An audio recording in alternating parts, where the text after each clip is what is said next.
Welcome to the second annual Five Towns, One Book event. My name is Nicole Alifanti, and I'm one of the founders and the president of CURE, the Coalition for Understanding Racism Through Education. Before we get started, I have to thank many awesome people and organizations. So we want to thank the Westchester Board of Legislators, especially Catherine Parker, who is a fan of our work and has been consistently supporting us. This year we partnered with LMC Media, so this is being brought to you by LMC, the Westchester Library System, and the Human Rights Commission of Westchester. We're really grateful to be working with these 5 libraries, Rye, Harrison, New Rochelle, Larchmont, and Mamaroneck. And today we are at Harrison Library, and we want to thank Galina Chernick, the librarian here, who's been so incredible. Thanks, Galina.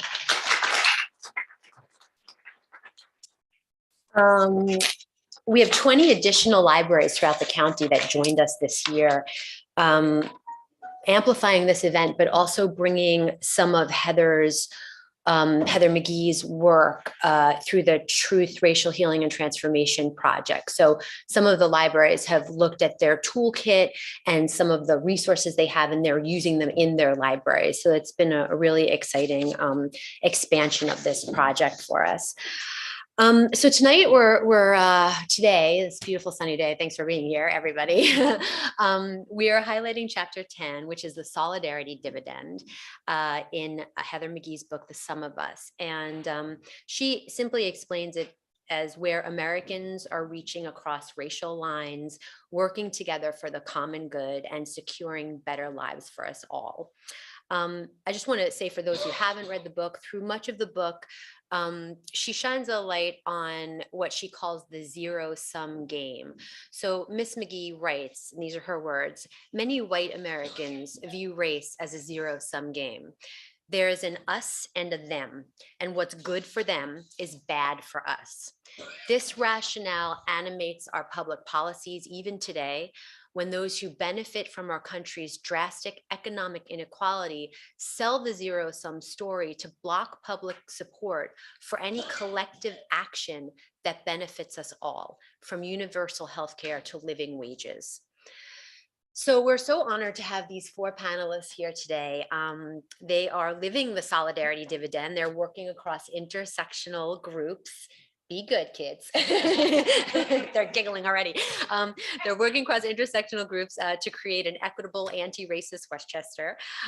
So if you're reading this book and thinking, where are the examples of this happening? Well, we have some examples here today. I'm going to ask you to introduce yourselves because I wouldn't do the service. Your bodies of work are so prolific. So please tell us your names and the organizations you work with. I think we'll go alphabetical order. So that brings us to Reverend Joya. Hi, everyone. Can you hear me? Yes. All right, we're good. It's so good to be with you. I'm sorry I can't be there in person, but I know you're in great hands. I certainly want to thank Nicole and CURE for hosting, and also thank my fellow esteemed panelists. It's nice to be here alongside you, even virtually. So again, my name is Reverend Joya Colon-Berezin, and I serve as the Minister of Christian Education at the Scarsdale Congregational Church in Scarsdale in Westchester, right nearby. We are affiliated with the United Church of Christ. If you are not familiar with the UCC, now's as good a time as any to get to know them.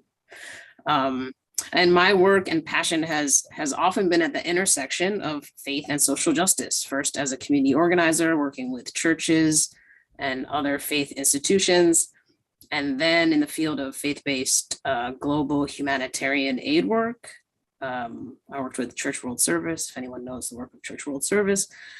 And now I work, of course, in a congregational setting where I help lead our racial justice group and other social justice ministries, including the work of the Poor People's Campaign, which is what I'm really here today to talk about, which is exciting. The Poor People's Campaign is a continuation of the movement that Martin Luther King Jr. and many others launched in 1968, just a few short months before he was killed. And this current resurgence of the campaign began in 2018, a 50-year commemoration. So I'll talk later on more about what the Poor People's Campaign is. But the one thing I do want to say now is that the campaign identifies as a moral revival movement, which means that it is rooted in the ethical teachings of my faith, Christianity, as well as many other religious traditions, and also rooted in non-religious or secular teachings that advocate speaking truth to power and building a more just society for all. So I'm super glad to be here. Thank you. Thank you, Reverend Joya. I think, Theresa, you're next in alphabetical order. Okay, well, amen to what the Reverend said, because that sounded a little bit like a sermon, and that speaks to my heart. So my name is Theresa, and I am the Community Service Coordinator for Washingtonville Housing Alliance that's located in Mamaroneck. I come from a history of psychiatric nursing for almost 20 years here in Westchester County. I've done some community organizing and outreach in Yonkers for a number of years as well. And I am a native New Yorker, born and raised in the Bronx, moved to Westchester in the 70s. And I come to this conversation through the lens of an African American who has spent way more decades than I want to admit to living the experience. So thank you. I'm glad to be here. Thank you so much. Mr. Yellin? Good afternoon. My name is Michael Yellin. I'd like to start my remarks by doing a very brief land acknowledgement to the Lenape-Hoking folks whose territory we are, or I'll speak for myself. I'm an uninvited occupant today of their territory, so I'd like to recognize that. I'd also like to thank CURE, obviously, and the Westchester Library System, true defenders of our First Amendment, and librarians. Really shout out to you librarians, much appreciated for your work. I'm a longtime New Rochelle resident. My background is doing union work. I'm a trade unionist, if you will. Today, I'm going to participate as a member of several organizations, and I'm going to read what these organizations are, because I've learned in this work of addressing race and racism, words are very important. So I want to make sure my words are right, and words are important, but actions are even more important. So we hear a lot of people say a lot of really good things, and it's very important for us to be able to walk the walk, not just talk the talk. So I'm a member of New Rochelle Against Racism, New Roar. It's a community-based, multi-generational, multi-ethnic, multiracial organization that formed in 2014. And fortunately, we have some of our New Roar folks in the room, so I feel real comfortable. We're committed to building and promoting a collective understanding of structural and institutional racism, and developing meaningful dialogues about race in the country, and especially in where we reside, which is New Rochelle. I also co-chair a New Rochelle Alliance for Justice, otherwise known as Enrage. And if you're not enraged about what's going on in New Rochelle, I'll speak about New Rochelle and the world in general, then you're kind of missing the point of what's going on around you. So Enrage was initiated by New Roar. It's an alliance of faith, community, and labor organizations, so the Reverend knows about us. We advocate for equitable power sharing, economic and environmental justice, responsible development, affordable housing, good jobs, and careers for New Rochelle residents, and the advancement of civil and human rights in New Rochelle. And lastly, I'm a longtime resident of the Glenwood Lake neighborhood. So I'm a longtime member of the Glenwood Lake Association in New Rochelle, which has an almost 70-year history of working for essentially black and white togetherness, if you will. But essentially home ownership and Black empowerment is part of that. And I feel fortunate to have been able to reside there for a number of years and be supported by my neighbors. So thank you. Thank you. Ms. Hi, good Yellin. afternoon, everyone. My name is Tasha Young. And first, I also would like to thank Nicole and the library system and everyone who is instrumental in organizing this talk. And thank you, Michael, for bringing in the fact that we are on unceded land. My name is Tasha. I've lived most of my life in Greenberg, and I have worked with several people in this room on reform and progressive initiatives, particularly around racial equity. So in Greenberg right now, we have a number of initiatives that are pushing policy. I do also teach at NYU at the School of Social Work Policy, Social Action, and Legislation and Advocacy. So I'm here as someone who really appreciates making change and good trouble, and creating policy that creates some of that power sharing that Michael was talking about. So it's good to be here. Thank you. Thank you so much. Wow. So we have a little under an hour. I don't know how we're going to do it, but we're going to try our best to tackle a little bit of this chapter. I want to just start by setting the scene again for folks who haven't read the book. Heather McGhee opens chapter 10 discussing Lewiston, Maine, and how it was pretty much a town that had been broken after the mills closed, and there were several thousand people addicted to opioids. And there was a revitalization because there was a sort of a diaspora of African immigrants who came in. And over time, they built a movement of 32,000 people, coined the Maine's People's Alliance. And so, you know, in our conversation preparing for this panel, we were kind of like looking at that scenario and thinking about how incredible it was, and saying, you know, what does that look like in Westchester? This is a pretty well-resourced county. Is it possible to build an alliance across racial and socioeconomic boundaries toward a more equitable county?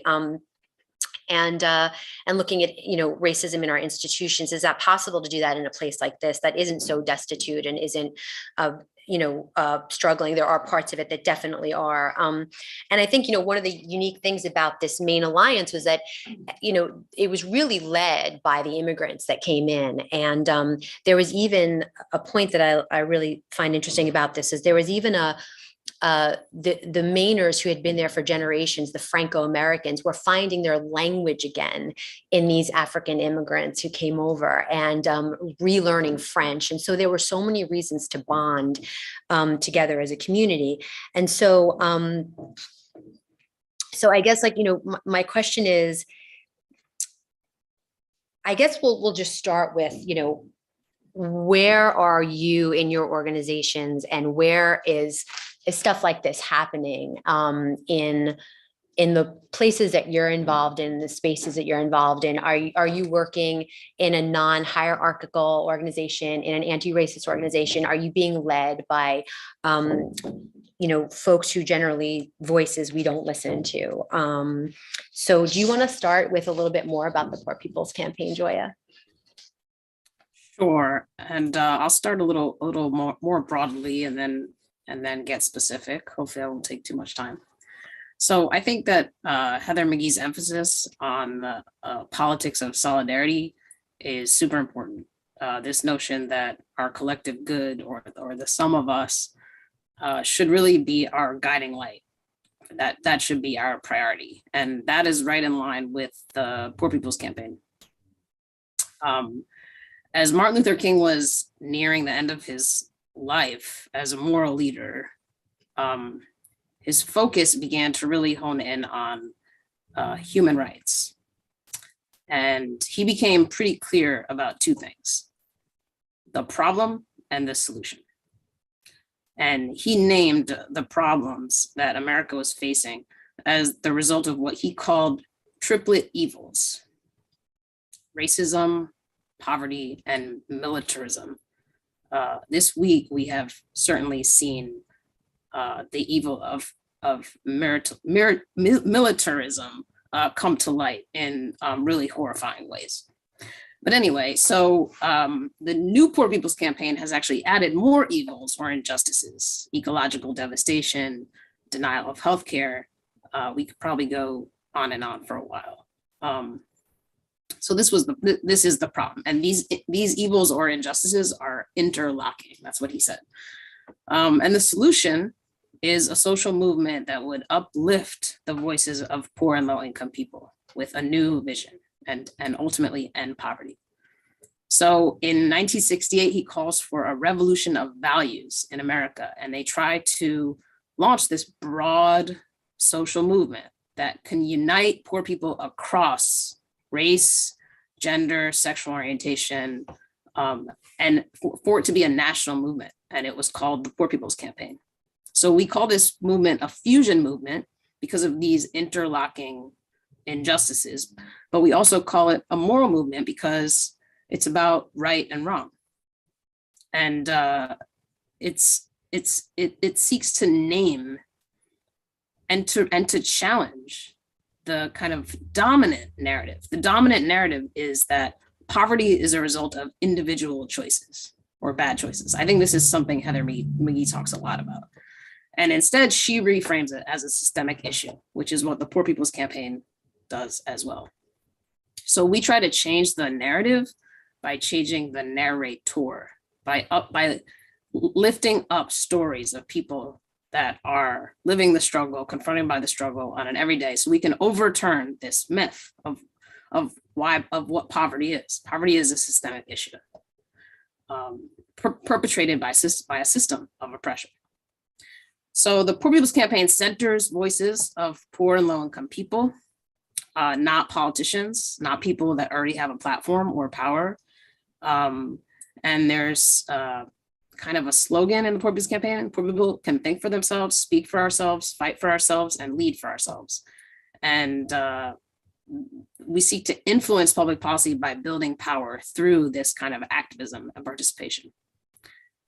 So for example, on June 12th, 2018, there was a group that went to DC and spoke to Congress and told their personal stories. And on an ongoing basis, the Poor People's Campaign engages in direct action across the country to raise awareness about poverty and these interlocking evils. And the structure really happens at a grassroots level. So there are statewide organizations. So like New York State has its own organization. That's what I'm a part of. And then they cover about 40 states across the country. And they have all sorts of committees like arts and culture, media, political education, and then regional committees. So that's what I'm part of here in Hudson Valley. And right now here, we're focused on healthcare and housing. But I'll pause here because I think hopefully I've answered your question, and I could talk more about the healthcare and housing later on. The big H's, healthcare and housing.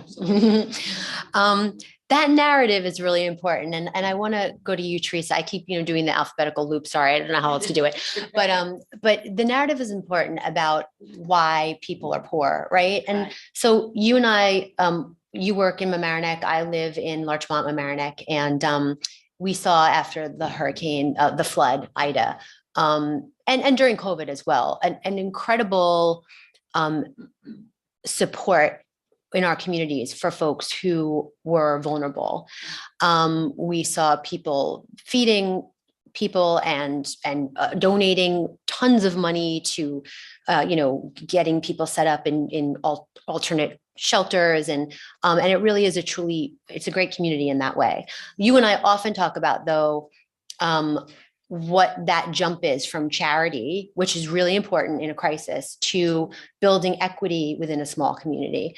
And the narrative is so important because I think as long as we have the story that people are poor because of their own, situations and lives and the choices they make, but I'm happy to help if they're hungry, or, what is it, what is it when we start to dig into the system and understanding that, and how do we help communities understand that so we can make the jump? Right. So I think I need to sort of preface a little bit of my role in that whole sort of experience as well. So I work for Washingtonville Housing Alliance, which is a grassroots nonprofit affordable housing organization. That's sort of a 40-year plus history of being local. We own 40 and manage 40 rental units in the Washingtonville area of Mamaroneck. And pre-COVID, we've been trying to sort of find some sites where we can sort of develop and add to the portfolio of affordable housing. And Westchester County has done the research already. You know, they have the housing needs study that was done, the United Way of Westchester, and it really identifies the housing crisis in Westchester County across all the different municipalities. So the research and the data is already there. More housing is needed. So we've been trying to, again, build our portfolio, and we've come, you know, Mamaroneck is wealthy, you know, the prices are high, we're a nonprofit, so trying to find a place that we can sort of develop has been a challenge, and that was pre-COVID. So then when COVID came, our organization, like many others, sort of had the opportunity to kind of sit back only for a moment, because the pandemic produced its own challenges that we had to sort of really pivot on and get creative on, and how do we keep our doors open to serve those who were most in need. And as we were doing that, it's sort of the gifts started to appear. So we were able to sort of join forces with other local organizations that were working locally to address the pandemic needs. All sorts of really generous people came out to sort of help with that effort. We had the Coalition for Community that was sort of formed to address that. But what was really sort of really magnified for us was the need for housing, and how the overcrowdedness and how the poor conditions in some of these homes that people were living in was sort of really making the COVID situation even more dire and more deadly for those families. And then we had the storm that had the nerve to show up last year with climate change, of course. And then there was this devastation in the community with the flooding, and people were losing everything. So between those events, and then again, having a brief opportunity to sort of sit and regroup and look at our mission, I think what we saw was really generous people who, again, like Nicole identified, really do want to help. And you don't know what you don't know until you learn differently. So I think those really tragic episodes sort of gave people an opportunity to see things a little bit differently. I think the pandemic sort of put everybody in a position for even a moment of being the most vulnerable and those who were also at risk. So that sort of collective sort of experience sort of really gave people an opportunity to see things differently. And I think that's where we are, that just throwing money at feeding people is not the answer. That really we have to really take more systemic and a long-term approach to how do we really provide housing for everybody in the community, essential workers, those working in your grocery stores who might be making $14 an hour, working full time. There's not housing available for those people in the community. So I think that's sort of been the galvanizing moment where people are starting to really, really understand the need to sort of move things in a different direction. That charity is good, but it's not going to make a long-term sort of change for people. And everybody in the community deserves, housing is the most basic need there is. I mean, this is not like rocket science. If you don't have good, adequate, as a parent, as an individual, you want to be able to live and raise your family in a place that's safe, that's respectful. So that's where we are with that. I think it's just a collective sort of opportunity now for people to start to address these issues in a way that's going to really be meaningful and impactful for the long run. And if you're afraid of that, if you're afraid of what housing for everybody looks like, come join and have a conversation. This is the work that we're doing to sort of educate and lay the fears or the stereotypes that are out there. And if after the conversations, you still don't want affordable housing for everybody, step aside. Because we're going to make sure, I think everybody's just at that point now where this is the right thing to do, like the Reverend said. Like if you're laying your head on the pillow at night comfortably, then we have a responsibility to our fellow community members to make sure everybody has that. It's just a basic human right. So Yeah. I don't want to preach, but it's just, But, yeah. but I also will dig deeper later into the zero sum narrative that stops that from happening, and also how it's really beneficial for everyone, right? Absolutely. This is right. Right. Some of us will actually benefit from affordable housing in every Right. neighborhood. So again, I feel like you keep going last, but it's not really last. Ultimately, it's a circle. So, okay, well, do you want to step in before this gentleman does? Please. I really didn't mind, but since now I have the opportunity, so just repeat the question so I make sure I'm on. So right now in the organizations you're working with, where are you seeing this sort of, because you said, let me look at my notes. It's amazing how big my notes are, and they're so disorienting. But when we were talking, you had the greatest expression that you called it the global majority, right? So you were talking about working across racial lines and what we would call people of color, and sometimes in certain contexts, marginalized folks, right? You're calling the global majority. And I think that might trigger some white people. Yes. Like, what does that mean?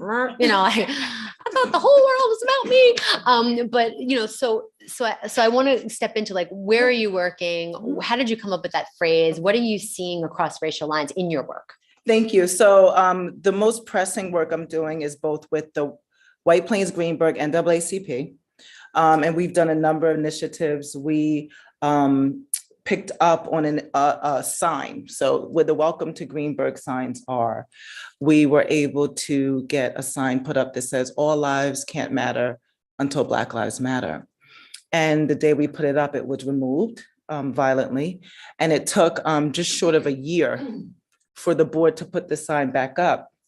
But let's not villainize the board.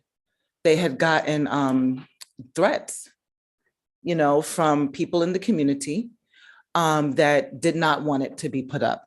So through the work of the NAACP, we not only, and many other activists, Westchester Black Women's Political Caucus and individuals. So the sign is back up.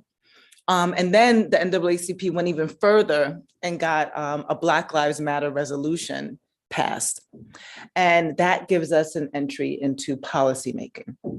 So, when we talk about affordable housing or economic development, which is an area I'm really trying to work very hard in, because after this pandemic, and we went through a couple. We went through the racial reckoning pandemic. We went through the health crisis and also an economic downturn to boot. But government did act and allotted a lot of funding for these initiatives that we're trying to follow up on. So when you talk about affordable housing, and I know the study that you're referring to is a good study. I think we need about 11,000 more units. Close, thank you. Close to more than that. And even it is, right? That's what they documented, but we know it's more. It's more. And the reason we need it in this county is because we can't sustain our own economy. So back to the zero sum and back to when you look at policy from a diversity initiative, from bringing as many in to the equation, that is that's almost the opposite of how Westchester operates. We in Greenberg, I'm experiencing in many communities, appreciate the exclusivity, appreciate school districts with very low amount of enrollment, right? That's what makes us whatever it is that we want to be. So to me, yes, it's systemic, of course, but I see racism in 4 different pockets. And I see racial equity work in those 4 pockets. So I start with the individual, right? We are conditioned to certain beliefs about one another, who belongs where, who can be free and thrive and who cannot, who needs to do the work on their own and who is just so gifted by the gene pool that they just know how to do it and you don't. That's in us. That's in all of us. So this is not even to target one race, separate from another. That's in all races, right? We have to deal with that. Then it's like, how do we deal with one another? And then we get into the institutions that we're all a part of. then we get into the structures that we all run up against. So for housing, from the policy standpoint, you have to start with HUD and how they do their formulas, which they do update from time to time. I think the latest update was maybe 2010. We know the whole world has changed in 2 years, much less 12 years. So we have to think about, are these formulas actually creating affordable housing? With the salaries in Westchester, it's arguable that the housing under these guidelines is affordable or not, number one. So, and I could go on and on in policy, forgive me, I'm a bit of a geek about policy, but the data proves that we have to look at how the overall system of housing is happening to us. So what can we do locally is, like Heather has said in the book, really follow leadership of color and leadership that is in the incomes that need access to housing, not the incomes that have access to housing. If we bring them into the discussion, they will tell us how to create good policy. But unless we address how we feel about those people, we're not going to follow them. We're not going to listen to them. So like conversations like this kind of help us kind of see where we're at in the spectrum, I think. So I hope that helps open it into a bit of how I think to approach this. No, absolutely. And I think, the solidarity dividend in her book, it's really hopeful. She points to Maine, and then she talks about the truth and healing. But when we talked the first time, we realized it was more complicated, right? That these groups are coming together, and that's really hopeful. But within that, there's a lot to peel back. There is how we feel about each other. There's policy. It's an onion, and we have to want to do it.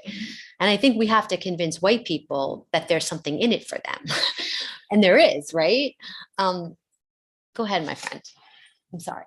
That's good. Well, I really appreciate where Tasha and Theresa ended up with their, if you want to call it an answer to that question, which is basically conversations amongst people who don't look like you or us. And with New Rochelle Against Racism, that's really where it started. We came together. We'll be going into our 9th year around reading a book called Mass Incarceration, The New Jim Crow by Michelle Alexander. And here we are almost 9 years later. People come, people go. We meet every week. So the real hard work, if you will, is to have those conversations. Talk to Black folks talk to white folks, talk to other people who don't look like you or me or us, and begin to have those conversations to break down the barriers that have been created between us, which are totally unnatural. We're all human beings. We all come from the same place, ultimately. So the divisions that are fed by those who want to make sure that they can continue to control us, if you will, are really not real at all. Right. So it begins with conversation. So that's what New Rochelle Against Racism started with. And we've continued those conversations, which are very difficult. And then within those conversations, certain things come up about how do we address structural and institutional racism in the community in which we live. So we talk about and act as best we can on such things as housing, employment, any area that's institutionally,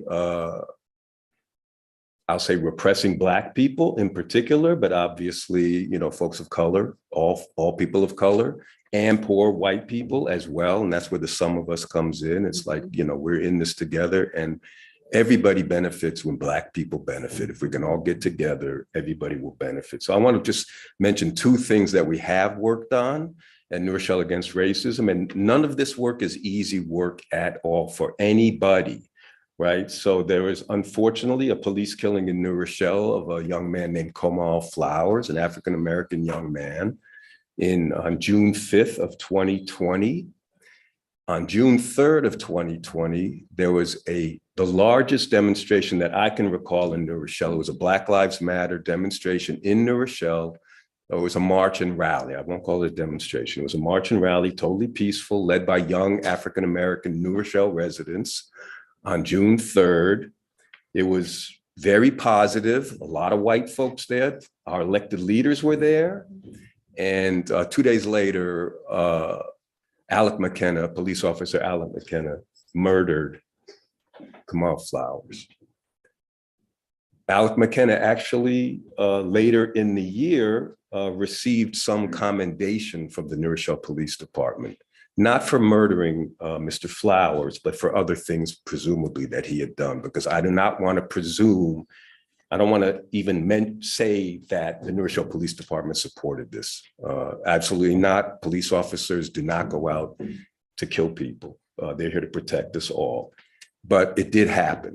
So we, New Rochelle Against Racism, worked with particularly the Black community, but other folks who were interested to raise this issue up. The NAACP was very central to it.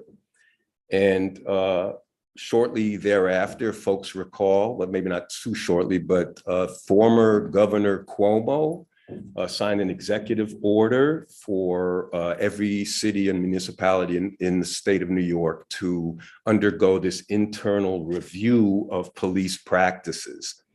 And New Rochelle did that as well and is doing that. And what New Roar brought to the table was the idea of a civilian complaint review board, where you have an independent review board made up of appointed citizens who have the power to actually do something to address police violence. And so that's one area that I wanted to lift up that New Roar has been involved with. And that helps everybody in our community, because if the police are supported by the community, by everybody, then everybody is safer in that community. So that's Black people, white people, brown people, whomever. The other area that we recently got very active was around environmental racism. And the city of New Rochelle, June of last year, declared an environmental emergency. All hands on deck. We have to protect our community from global warming, climate change, whatever you want to call it. This was post-Ida. And actually, this was before Ida. They declared an environmental emergency. And then 1 month later, the city council approved a Starbucks drive-through immediately adjacent to public housing, which is predominantly, residents are predominantly African-American, and supportive housing, which is mostly young women with children who need housing. So you have a drive-through approved by the city of New Rochelle. They had to rezone this property to allow for this drive-through. They're not allowed anywhere else in the residential zone. And the city of New Rochelle, they rezoned it, and the planning board approved it. So one of our leaders within New Roar, if you want to call it a leader, an African-American woman, she organized an environmental racism trolley tour. We hired a trolley to take us around the city of New Rochelle to point out areas where environmental racism has been inflicted upon and experienced by Black people in particular. And that was the first annual environmental racism tour in New Rochelle. And we will do more, and be hopeful that at some point the city will understand the implications of the decisions that they make and how they affect Black people in particular, and around the Starbucks specifically. So I hope that helped answer. Yeah, absolutely. Yeah. Yeah. I mean, all that good work is done by, like you said, a very diverse group, both socioeconomically, age, race, Absolutely. Yep. Absolutely. And New Rochelle Against Racism is actually my inspiration for starting this group, because I didn't know anything about our history. I didn't have time that's a really bad way of saying it, not time. I didn't have the experiences of listening to people of color in my life, even though I grew up in very diverse spaces. And that's what I did for several years. And that was really changed my life. So Joya, go back and talk about, you wanted to dig a little deeper in with, you left off on housing and healthcare. Thank you. The two H's.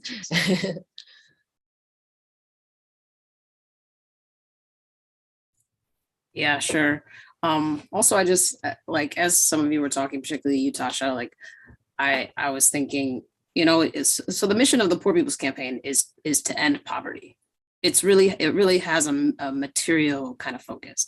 And as someone said to me recently, like, if that happened like on Wednesday, like if poverty ended on Wednesday, which would be amazing, that probably wouldn't do that much to change internalized interpersonal and cultural racism, right? That's a different type of work. So I just wanted to kind of name that.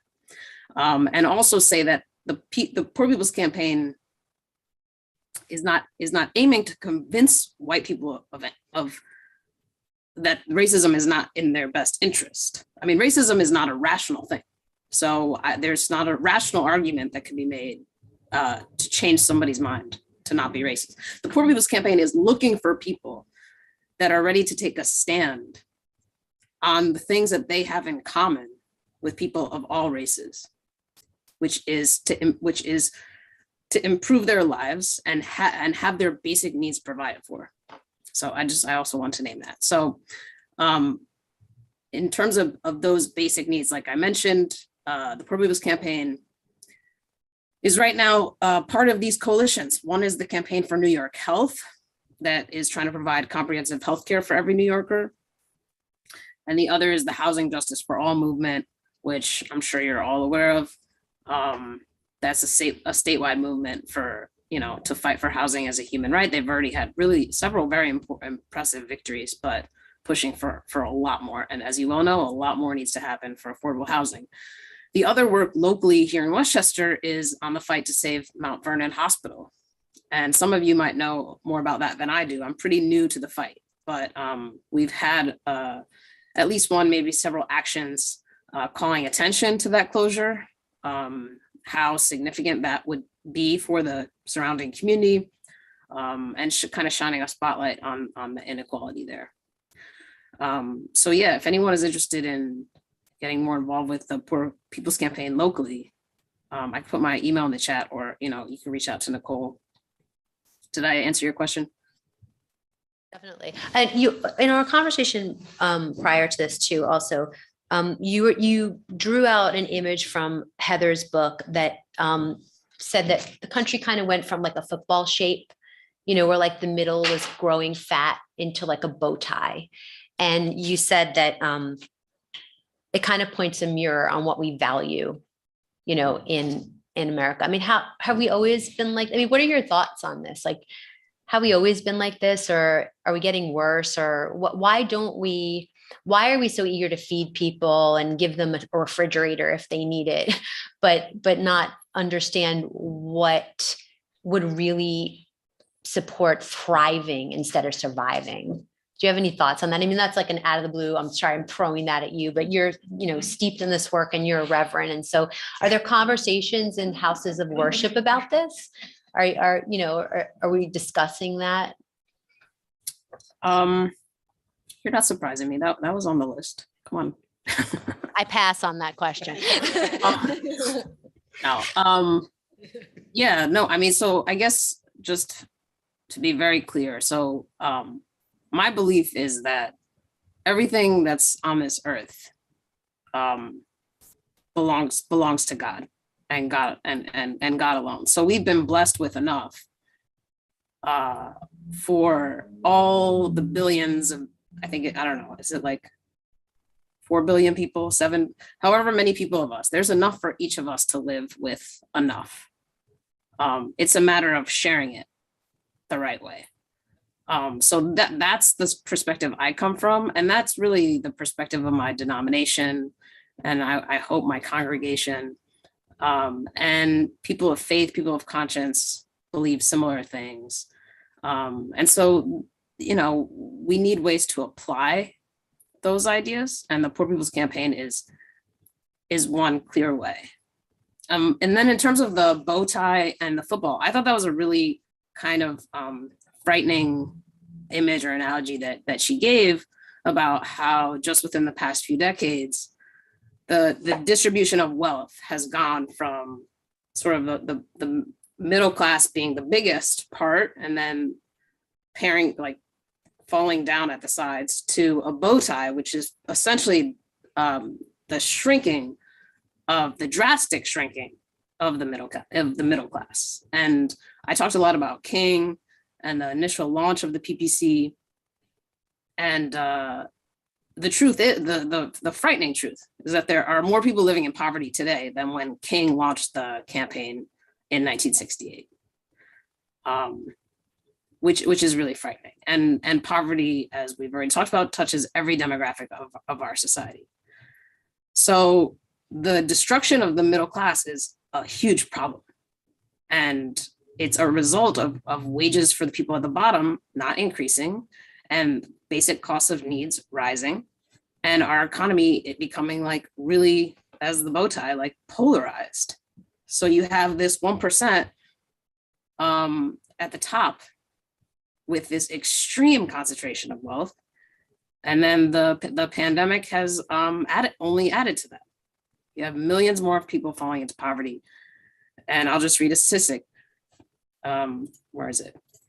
You have the world's 10 richest men.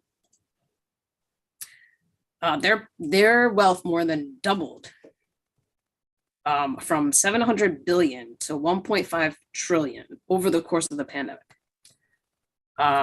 Those statistics are frightening. The image of the bow tie is frightening.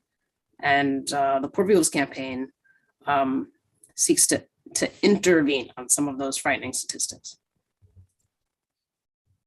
Thank you.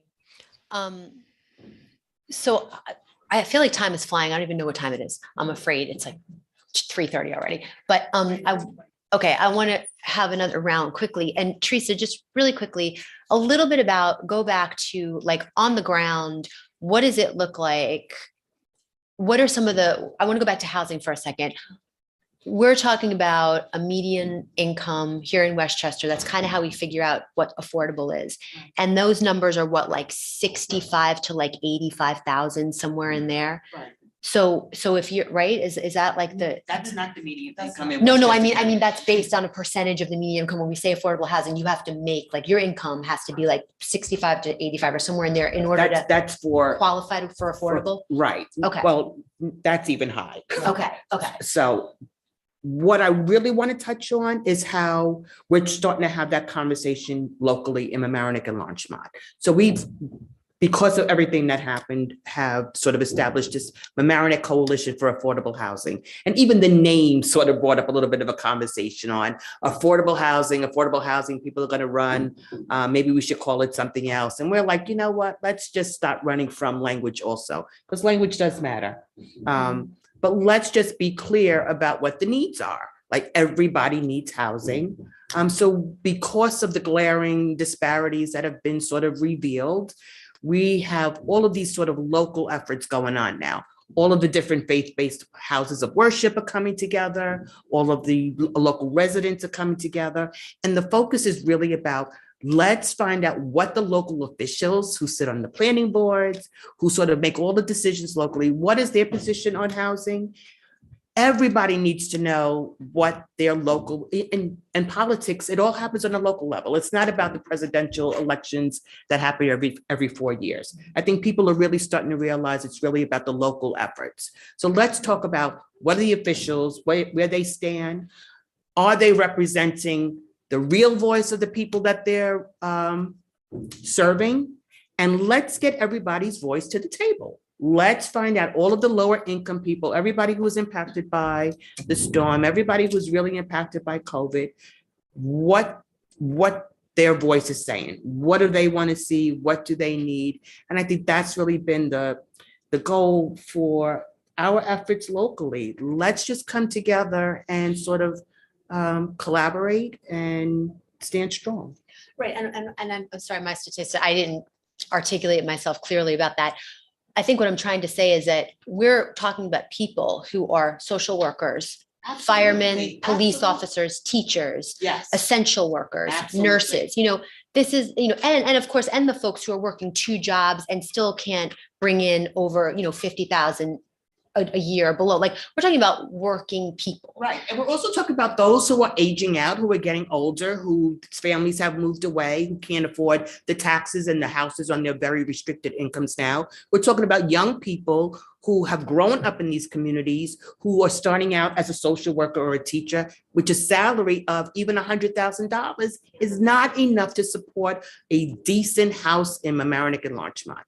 Like, you're working, so that if you've grown up and have roots in that community, you still can't afford to live in that community. So those are the issues. Those are the populations that we're really seeking to sort of secure a reasonable place for people to live. Like, people don't want to move from Yonkers into Mamaroneck necessarily. Like, people want to be able to live in their own communities in dignity and respect with something that they can afford.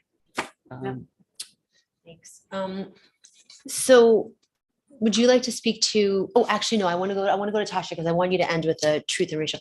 Do you want to speak more to what we're discussing here? I know, percolating. Yeah, my mind, because I'm like, she did ask about the global majority. So I'll touch on that really quickly. Touch on that really quickly.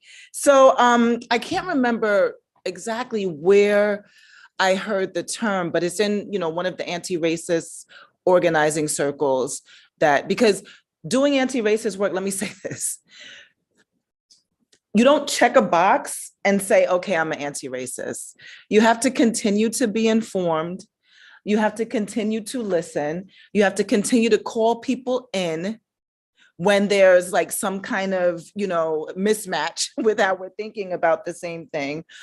So in one of the circles I was in, they started saying that. So of course we know the term BIPOC is Black, Indigenous, people of color, right? So it's basically everybody can be in there outside of people who identify as what we know as whiteness or white people. So they said, persons of the global majority. So that is similar or the same as people of color. Mm-hmm.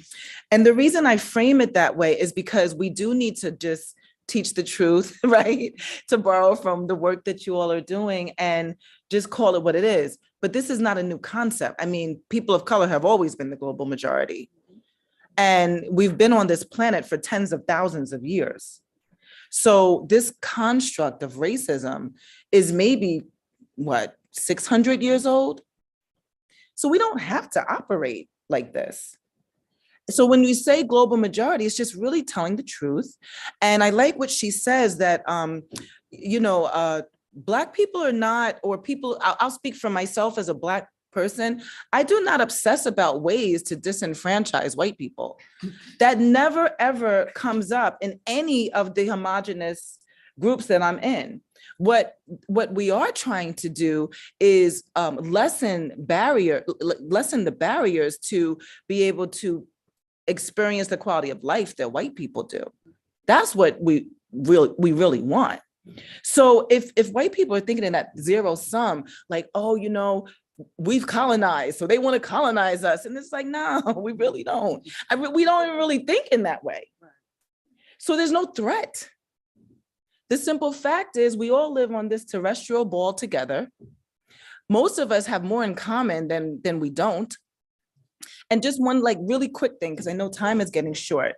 When we look at this work, people of color, especially in Westchester, especially in circles of affluence, also hold privilege. Mm-hmm. So even myself, yes, I'm in the intersection of probably the worst outcome, Black and female, but I am educated, I am a citizen, I am an English speaker, I am a Christian, I identify as heterosexual. So I, even as a Black woman, can uphold systems of oppression because I have privilege.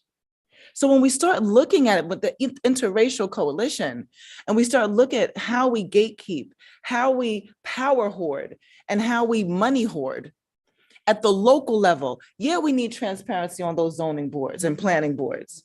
Who's sitting up there? What do they think about when they see someone like me? So I just wanted to go back to the global majority. Yeah. And my thing is transparency and access locally to try to figure out how do we get 12,000 units of affordable housing? And the reason I brought up the federal formulas is because of what you mentioned. Yeah, there's workforce housing, but some of the formulas go as high as $130,000 for an individual.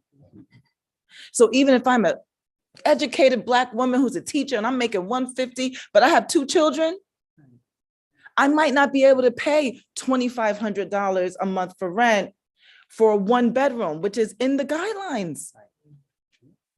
So we got to look at the laws at the federal, state, county, and local levels, and not be so in love with our representatives that we don't challenge them and we don't look at their record.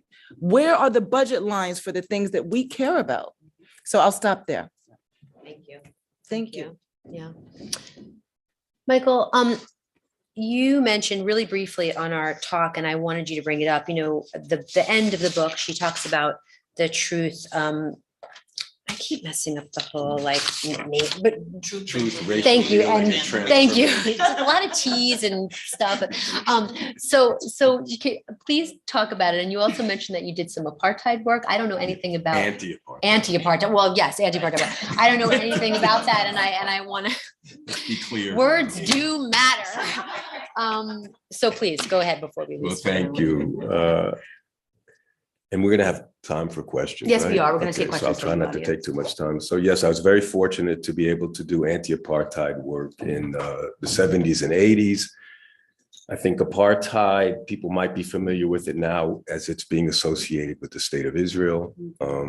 Some younger folks might not remember when South Africa was an apartheid nation.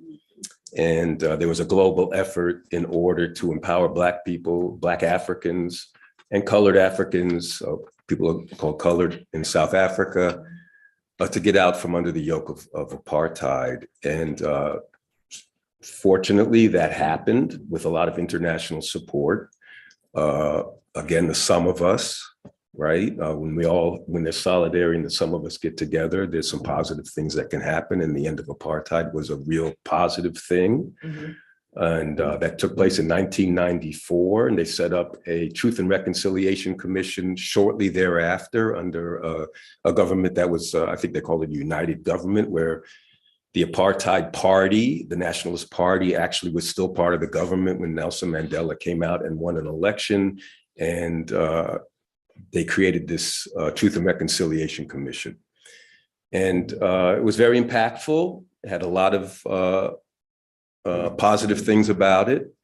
And so when Heather McGhee brought up this idea, or I shouldn't say it's an idea, the actions being taken around a truth, racial healing and transformation, I was really taken by it because they dropped the concept of truth and reconciliation for purposes of representing, I believe, the history of the United States better. I really appreciated that part of the book, and I would really suggest people look at it. So in terms of New Rochelle, because I'm really focused on New Rochelle, I think it would be a very important thing for New Rochelle to consider, especially because we have a shared history with South Africa in this area, right? The Dutch colonized South Africa very early on in the 1650s, let's say. My dates might be a little wrong. And then they were followed shortly by Huguenots, the Huguenots who were kicked out of France. So I'm from New Rochelle. The Huguenots settled New Rochelle. We're very proud of that fact that the Huguenots settled New Rochelle.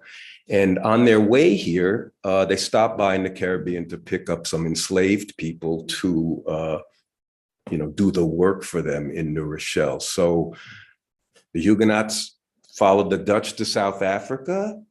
The Huguenots followed the Dutch to, I don't say they followed each other, but historically they came a little bit there after them.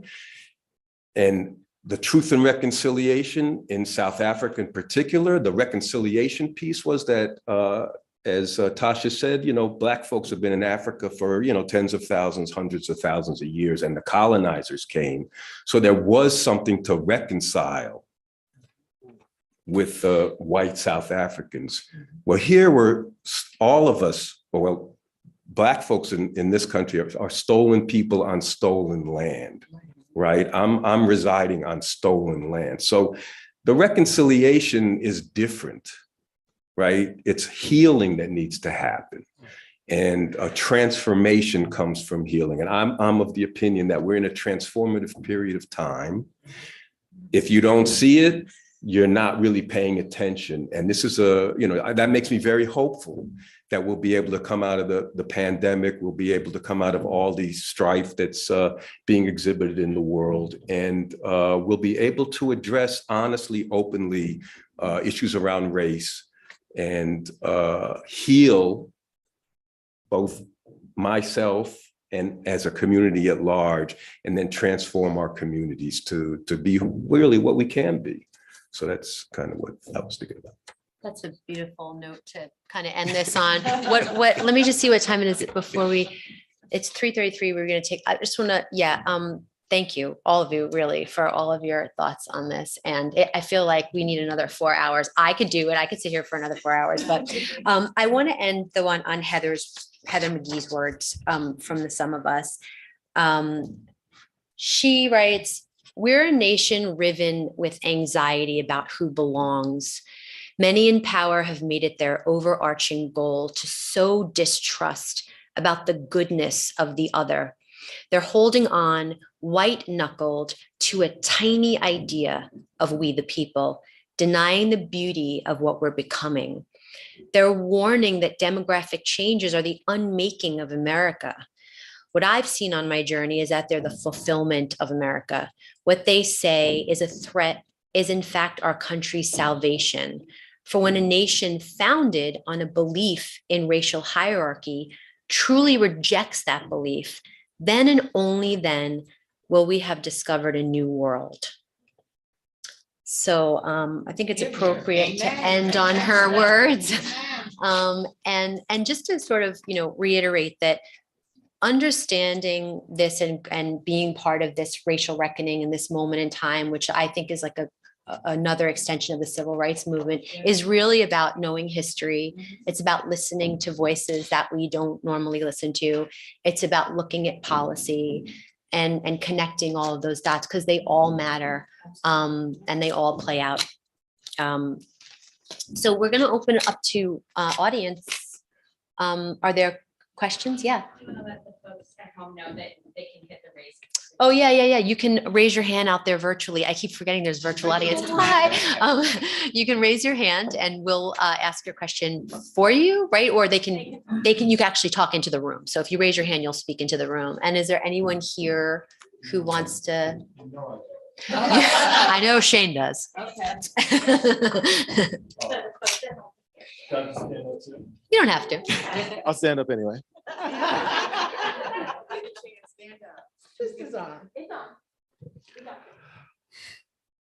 So, you guys know the adage, you track what you care about. Slavery was an economic institution, so in many ways, building Black wealth is an act of activism in and of itself. With those things being true, what are your conversion rates? Because white people aren't all bad, so we don't need all of them to overcome very overt racism. But what are your conversion rates on the ones who are overtly racist? What are your conversion rate on getting those corporations that could work with us and their communities? What's your turnover on budgets that you've appropriated from causes that used to lock us out? What are the numbers? Because you talked about a lot of the programs that you guys have going on, but what are the numbers?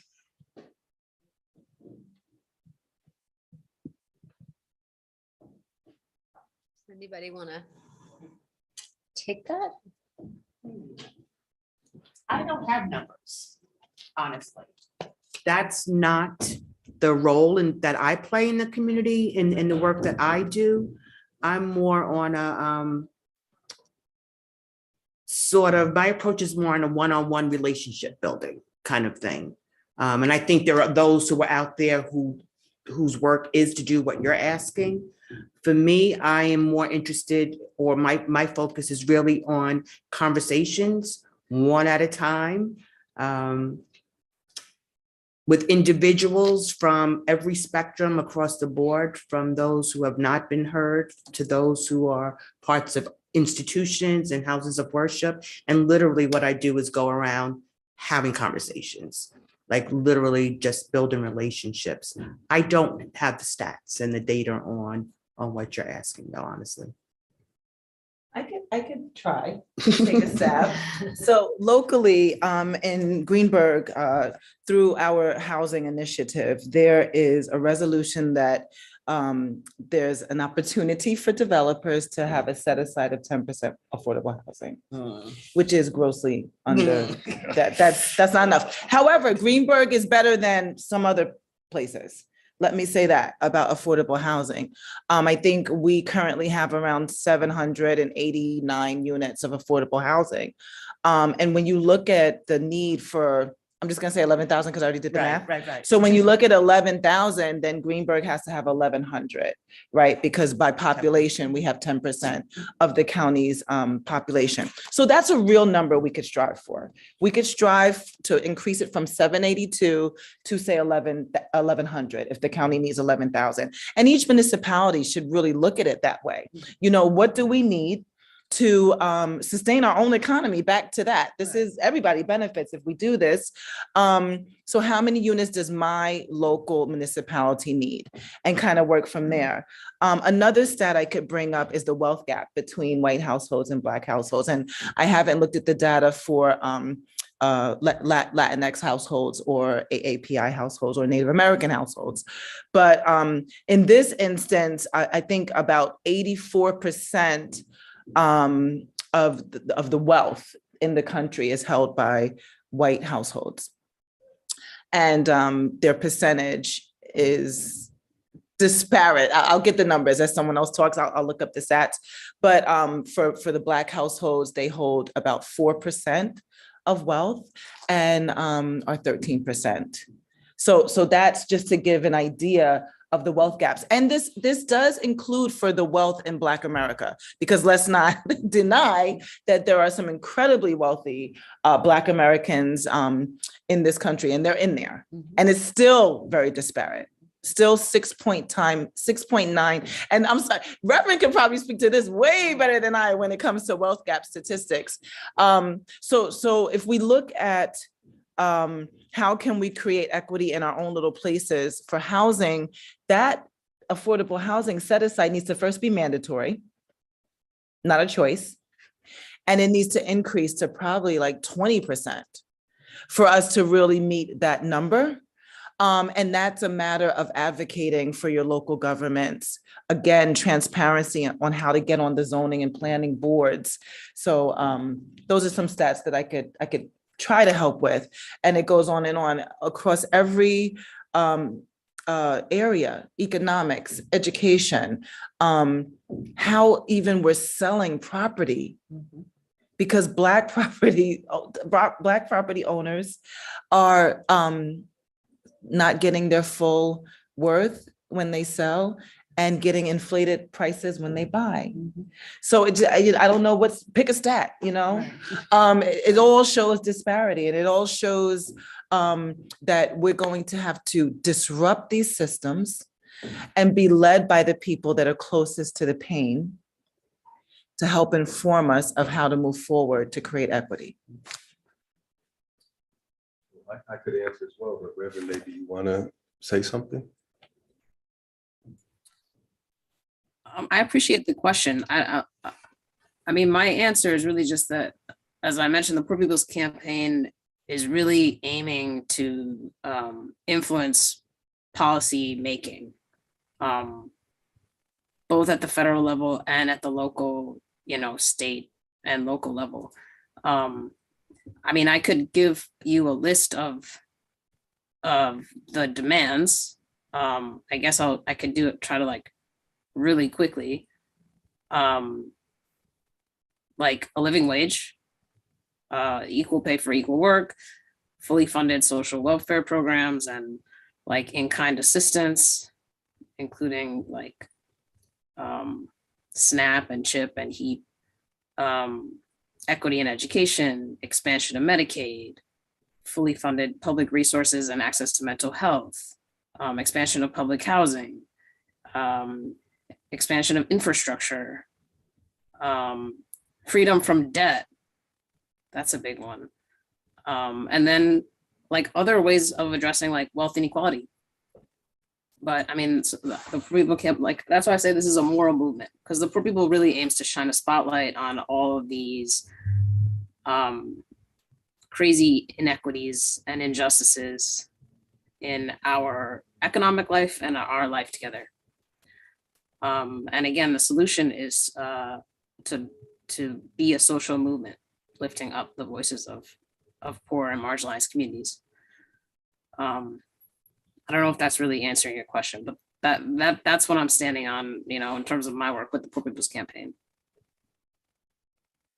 Shane, no, I don't think this will address it as fully as you would hope or want or like, but as you know, New Rochelle Against Racism, I'll back up a second. New Rochelle in 2015 rezoned the downtown to allow for really massive development. Anybody who's driven or through New Rochelle or by New Rochelle over the last 6 or 7 years see there's cranes up in the downtown, and New Rochelle Against Racism began advocating and organizing for good jobs, union jobs, more affordable housing, more money for schools, green space, money for youth programming, you know, a kind of a list, a similar list, which everyone kind of should know what that list is of how we can improve everybody's lives.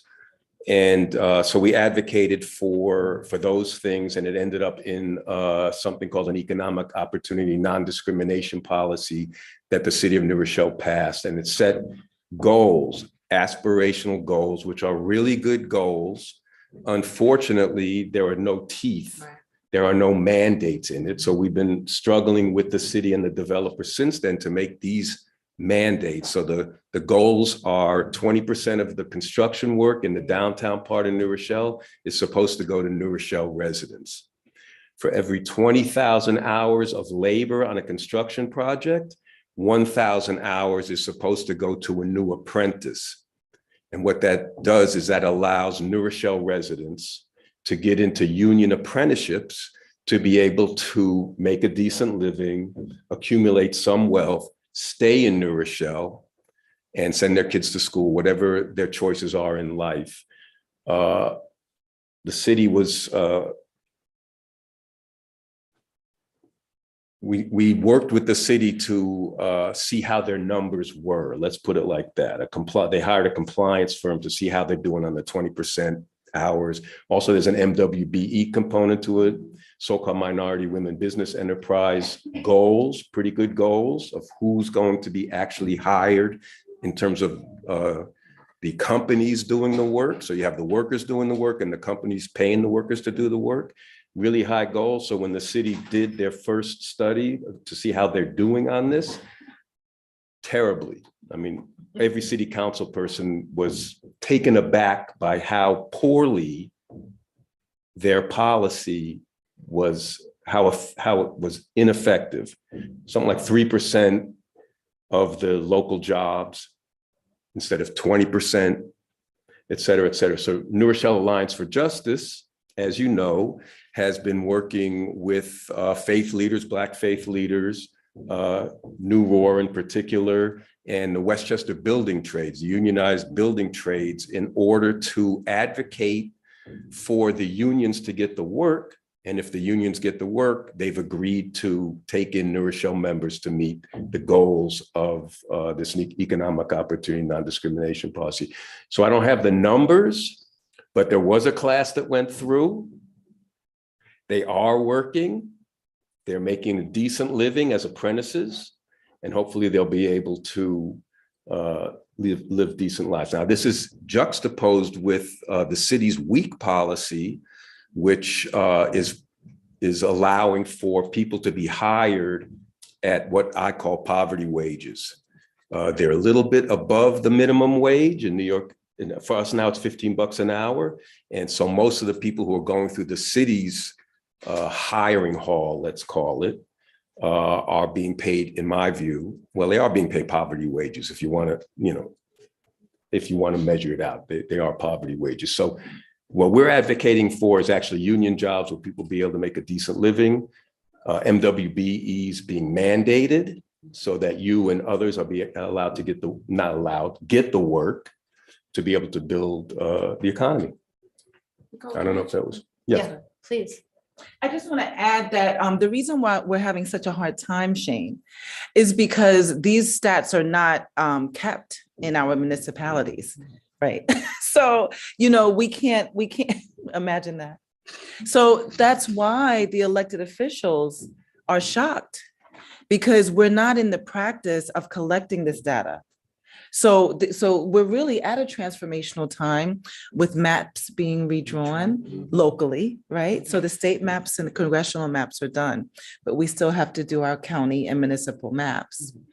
So this is a time where we can really get involved and see how we can influence our decision makers to start putting money, right, behind research and data on racial, impact and outcomes based on race and income in Westchester.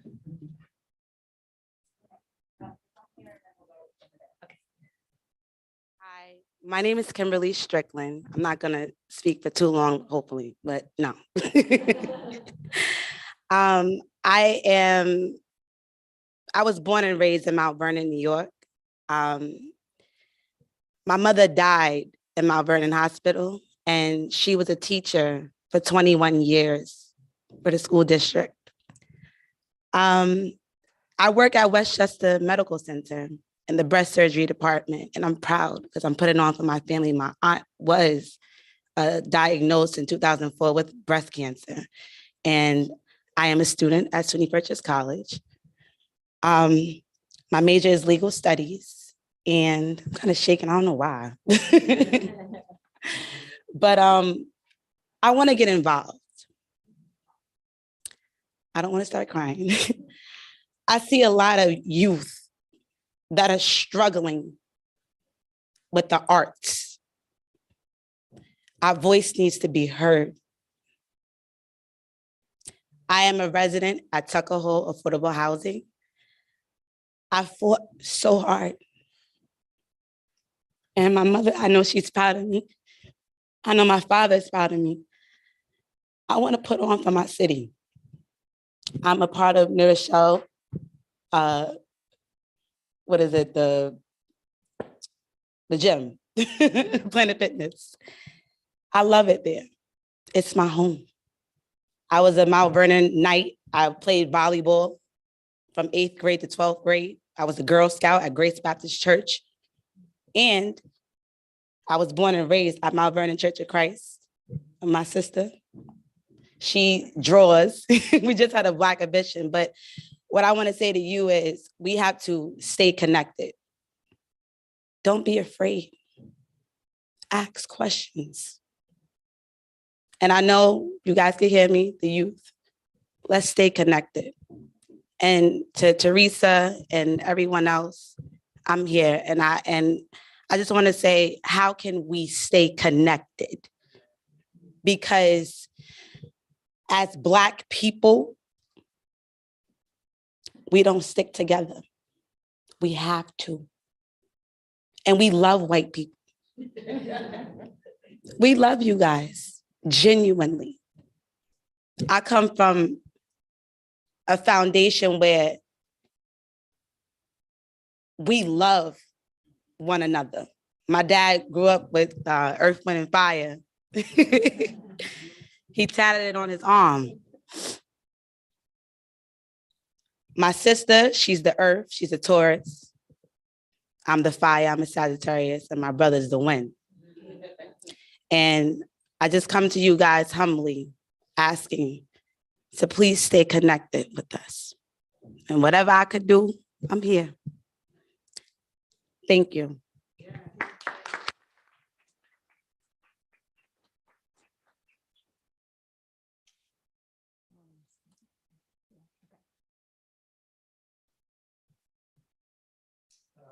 First of all, thank you all for giving up your sunny afternoon also. It was, it's an important discussion. I loved hearing your stories and the contribution you're making. And Nicole, I love that passage you read. When I read chapter 10, what struck me was how the uplifting of minorities and immigrants in Lewiston benefited all of Lewiston and much of Maine. So, and I think economists would support that also, that the uplifting of minorities and immigrants benefits everybody. So that message doesn't get out. I mean, it's not a zero-sum game. It's 1 + 1 is 3. So what ways is our community organizations here getting that message out? And what ways might we be able to get that message out better, that indeed we all will benefit from the uplifting of each other? Well, I'll say for us in Mamaroneck, I think this has really been an opportunity for us to sort of come to that realization that we've, like for Washingtonville, I think I've been there 8 years, and it's been our goal sort of to maintain our 40 units. And then we're trying to build some additional units, and we're trying to give some supportive services to sort of amplify the maximum benefits of what we do. And then when COVID came, the opportunity, like I said, there were some gifts that were there. Like, so the gift was, oh my God, maybe we should really be working more with other community organizations. Maybe we need to be partnering with our houses of worship. Maybe all of these concerned individuals that sort of came out in full force, how do we collectively now really move forward so that we really move the dial forward? And I think that's what's been the realization for us. And that's where we're sort of reshifting now as things start to open up. What kind of activities and programs and what kind of steps should we be taking for a coalition for affordable housing? How are we sort of strategizing collectively to do that? So what happened in Lewistown was it was sort of a really vacant, desolate sort of town. That's not the reality here. But the beauty is there's already the resources here. So how do we have the conversations where we make everybody feel comfortable that it's not that if you give more to those who need, you're going to lose. It's just going to be more of a, we're all going to win together, People spend thousands of dollars yearly to go on vacation and experience other cultures. Oh, we could do that right here in our community. Like, just let's all be inclusive, and we'll have like the United Nations in our own community providing the best for everybody. Those who have more will help those who need more, but everybody is equally talented and has the potential. So how do we sort of just lift each other up in the most beneficial, loving, supportive kind of way? I think that's what the beauty of Mamaroneck and Larchmont sort of have. They have all the gems already there. So how do we just sort of shine them up, polish them up and shine them? And again, those who may not be of that mindset and they're there, this is not a conversation for you. And we're not really trying to address you. Just so sit off to the side and we're going to do what we do. I don't know. I want to address it too. I think, Shane and I are friends, and he'll be like, you're in the business of converting people. That's what you do. And I'm like, I'm trying. But I think that, in the almost 4 years Kira's been here, we haven't converted people as much as we've found like-minded people who are not working together. Right. And it's like, oh, you're over there in Harrison, 5 minutes away, and you're thinking the way I'm thinking. Come on over here, so, and it's also a narrative shift. We have the same story. We hear it out in every administration, Democrat or Republican, we see it on TV, it's the same us and them thing, generation after generation. And I think it's what you're doing. You're here, you're learning, you're developing a new vocabulary. The next person you have dinner with who might not know about redlining or might not know about whatever, you can have that conversation and continue to call each other in. And it seems like a slow process, but look, we're also in the age of social media. I think they're just, to this young woman's point, like really staying connected. I think we feel that even more after COVID. We need that even more. And I mean, as I love these events. And often I want our organization to just do more of that, to bring people together, not just to have these conversations, but to really listen to each other, to work together. And so, I wouldn't think of it on like a America level. I think of it on what town do you live in, who's around you, who's thinking like you, where can you plug in to an affordable housing coalition, to Cure, to the Poor People's Campaign, so I think sometimes just like right in front of you, there's something that you can tap into. That feels really fulfilling, but I don't want to take up. Do we have more time for one more? Okay. Hi, I'm thinking immediately of a friend of ours from New Aurora, Bree Jones, who has Parity in Baltimore, and she is really doing something spectacular with housing and poverty and housing and wealth. So I'm thinking, and I'm a little bit more anxious because my children are they're adults, and 2 of the 4 are one is a homeowner. So what are we doing about Johnny Mae and Suni Mae home loans? What are we doing about that? Because some folks at the end of the day are going to spend more money in rent than some folks are spending in their mortgage. So we're talking about, the Poor People's Campaign, and I hear you, and I listen to WBAI, and I listen all the time, and I'm thinking, yeah.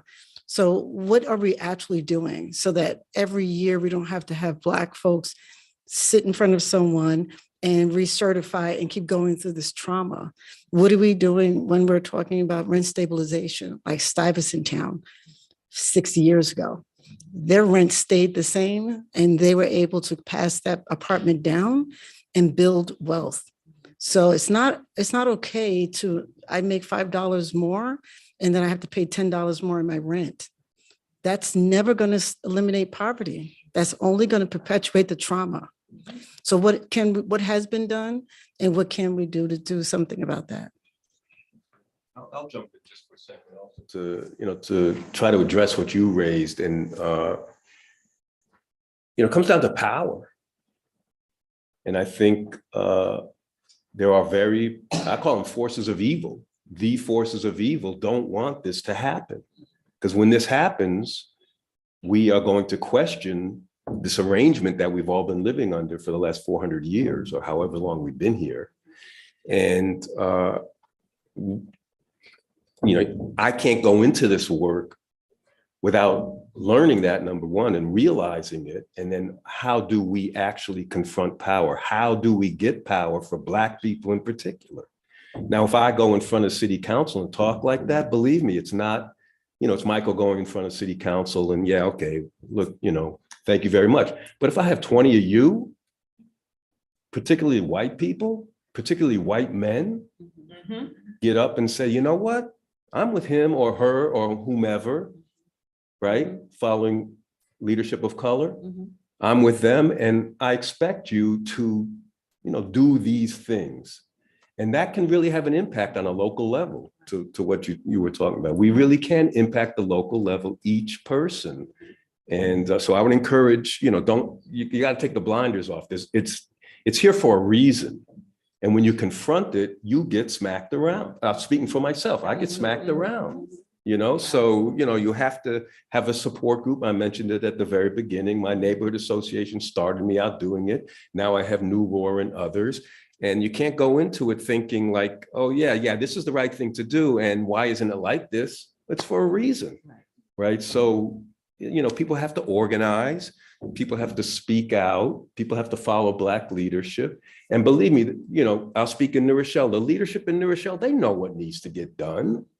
Whether they have the political will to do it, that's what it comes down to. So if the more of us who are, speaking to them like we're talking here today, they'll know we have to make room for them to do what's right.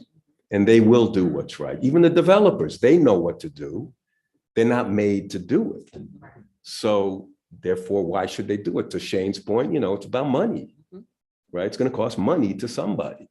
I mean, that's the bottom line. So how do we make it so, the few that it costs a little bit of money to are willing to share that little bit of extra with everybody else? Yeah. What? Yeah. I mean, I don't know if you, to your point too, Attilia, I'm always curious as to, now that I know the history of redlining, which I learned at 45 years old. I'm 50. I should have learned that in 8th grade. But I don't understand why we're not demanding the federal government rebuild Black wealth in home ownership.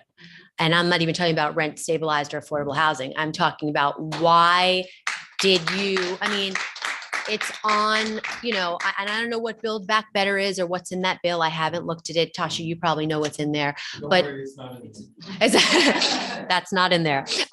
Right. So, I just don't understand why, that's a campaign in and of itself that Black and white people can get behind together, and all, people of color, to say, look, you blatantly, federal government didn't allow generational wealth and home ownership.